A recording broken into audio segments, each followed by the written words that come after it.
Alright guys, today I wanted to talk about the Swiss Vetterli. This is a model 1869/71. And the reason I wanted to bring this out is I actually just now, I've owned this for years and I've just now found ammo online for this.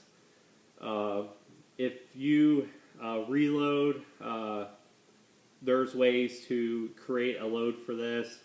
You essentially use a 44 Magnum bullet, and then you use some 8mm Lebel brass, and then you can fire form your cases, and then you can load some up.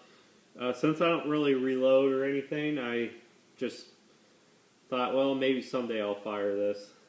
This was a 410 Swiss rimfire round, so it actually was a rimfire, like 22 long rifle, and so you have to convert these to centerfire.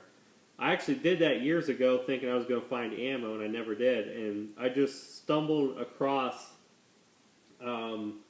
this place called Gad's Custom Cartridges. It's in Wisconsin, and it sounds like it's a small little rinky-dink operation, and they apparently make rounds for this.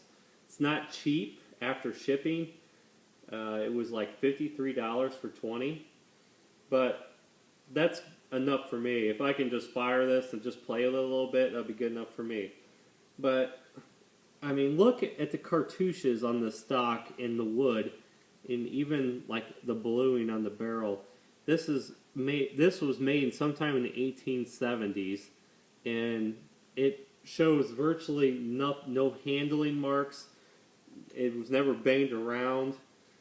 It's cartouches and stuff everywhere, and it's just amazing that it's in this kind of condition. And the engraving and stuff on this gun is just immaculate. It's, to me, to have this manufactured in the 1870s, that's really before the Industrial Revolution was really going and mass production was really perfected. And it's just amazing that they were creating this gun.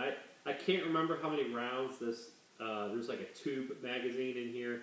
It's at least 10. I can't remember. It might be 14 rounds that you shove in this hole, and it just works. And then I want to show you if you've never seen one before, it's a bolt action.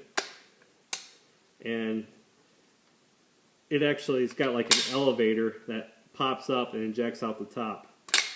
So I think there was some German rifle also had a similar system as that, where it ejected that way, like an old German rifle from the 1880s or something. I think they had one like that. I can't remember what. And just kind of a neat design, just draws right from the tube magazine. The sight is kind of weird. It's got numbers, small numbers engraved here on this radius. And the best I can tell with my eyes is the first range is a 3. So I'm assuming that's 300 meters unless they have some other unit of measurement. I don't know. But all I can do is set up a bunch of cardboard and fire at it and just see where it's hitting. I have no idea. I'm not like super fresh on the history on this, but I think they stopped making ammo for this around like 1905 approximately. Again, not a historian. I'm not fresh on the facts on it. So almost certainly that this gun has never been fired in over 100 years, and I did order the ammo. Now, when I say order, you have to call and like tell him what you want, and then you have to send him a personal check in the mail. And he sounds like a guy that's probably in his 60s at the youngest, probably more like 70s. He sounds old, and he's definitely old school.